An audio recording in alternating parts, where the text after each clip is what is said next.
यदि कोण AOB बराबर 125 डिग्री तो हमें COD का मान ज्ञात करना है। अगर ये प्रश्न एक अंक का पूछा जाए तो देखो हमें पहले से ही पता है रिलेशन AOB प्लस कोण COD बराबर 180 होता है। AOB का मान 125 दिया हुआ है, कोण COD बराबर 180 और कोण COD बराबर 180 माइनस 125 कर देंगे। इसे घटा देते हैं, 10 में से 5 गया 5, यहाँ बचेगा 7 में से 2 गया 5, ये 55 डिग्री आ जाएगा कोण COD। ये तब है जब ये एक अंक का पूछा जाए। अगर ये एक से ज़्यादा अंक का पूछा जाता है अर्थात 4 अंक में पूछा जाए तो इसमें एक रचना करेंगे हम। रचना ये होगी कि इसको जितने भी स्पर्श बिंदु हैं, ये मान लो P है, यहाँ पे ये Q बिंदु है, यहाँ पे इसका स्पर्श बिंदु R है और यहाँ इसका स्पर्श बिंदु S ले लिया, इनको मिला देंगे। अब ये कुछ कोण बन गए, देखो कोण 1 2 3 4, यहाँ 5, ये 6 7 और ये 8 कोण बन गए हैं। हम इसमें 2 त्रिभुज लेते हैं, एक त्रिभुज ये लिया POD और QOD, इनको जो है करेंगे सर्वांगसम। सर्वांगसम करने के बाद हम दिखाएंगे कि दोनों कोण बराबर हैं।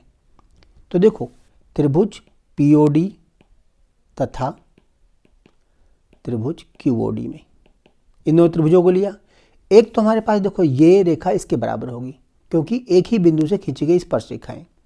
PD बराबर QD, ये दोनों बराबर हो गए, एक ही बिंदु से खींची गई स्पर्श रेखाएं। दूसरा हमारे पास OD बराबर OD है, दोनों में ही उभयनिष्ठ है, कॉमन है।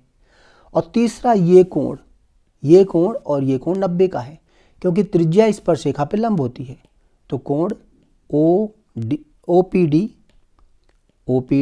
बराबर कोण OQD। तो देखो इसमें कौन सा सूत्र लगा है हमारे पास, कौन सा सर्वांगसम नियम लगा है। दो कोण, दो भुजाएं और बीचा कोण, एक तो इसका देखो ये कर्ण है और एक ये भुजा है, कर्ण और भुजा और एक 90 डिग्री कोण है, मतलब RHS, राइट एंगल हाइपोटेन्यूज और साइड। कर्ण देखो कोण हमारे पास 90 डिग्री का है तो राइट एंगल हाइपोटेन्यूज साइड, मतलब RHS नियम से, जिसमें कि एक कर्ण और एक भुजा बराबर होनी चाहिए, साथ में एक कोण 90 डिग्री वाला। तो त्रिभुज सर्वांगसम हो गए। त्रिभुज POD सर्वांगसम है त्रिभुज QOD के। अब जब त्रिभुज सर्वांगसम होंगे तो कोण 1 बराबर कोण 2 हो जाएगा, ये नंबर 1 आ गया। इसी प्रकार हम आगे हल नहीं करके दिखाएंगे, नहीं हम डायरेक्ट लिख सकते हैं। इसी प्रकार कोण 3 बराबर कोण 4, कोण 5 बराबर कोण 6 और कोण 7 बराबर कोण 8। इन चारों को जोड़ देते हैं, हमारे पास 4 समीकरण आ गए ना ये, इन चारों समीकरणों को जोड़ देते हैं हम। कोण 1 प्लस कोण 2 प्लस कोण 3 प्लस कोण 4, लास्ट में कोण 8 बराबर 180। 180 नहीं 360, क्योंकि एक बिंदु पे बना कोण आ जाएगा। एक बिंदु पे बना हुआ कोण पूरा मिला के 360 डिग्री का होता है। अब देखो हम सिर्फ इन दोनों कोणों को लेंगे, सभी को 6 7 और 2 3 में बदलेंगे, क्योंकि 6 7 हमारे पास AOB में है और 2 3 COD में है। तो देखो एक की जगह हम कोण 2 रख सकते हैं, कोण 1 की जगह कोण 2 रख दिया और कोण 2 को ऐसे ही रख दिया। कोण 3 को ऐसे ही रखा लेकिन कोण 4 को 3 रख दिया। यहाँ पे कोण 5 और 6 बराबर हैं तो कोण 5 की जगह हमने 6 रख दिया और कोण 6 को ऐसे रखा, कोण 7 को ऐसे रखा और कोण 7 8 की जगह कोण 7 रख दिया, बराबर 360। ये सभी कोण 2 बार आ गए हैं, कोण 2 प्लस कोण 3 प्लस कोण 6 प्लस कोण 7 बराबर 360। कोण 2 और 3 को मिलाकर, कोण 2 और 3 को मिलाकर हम बोल सकते हैं COD है ये।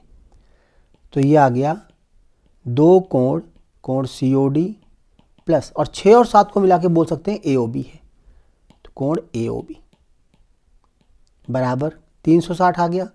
इस 2 से इसको भाग कर दो तो कोण COD प्लस कोण AOB बराबर 180। देखो शुरुआत में हमने इसी रिजल्ट का प्रयोग किया था जब प्रश्न को शुरू किया था हमने। देखो यहाँ पे कोण AOB प्लस COD बराबर 180। अगर 1 अंक का प्रश्न है तो इसे सिर्फ इतना ही करेंगे हम। अगर ये 3 या 4 अंक का प्रश्न है तो पूरा हल करके पहले दिखाएंगे, जब ये आ जाएगा अब इसमें मान रख देंगे और इस प्रश्न को हल कर देंगे।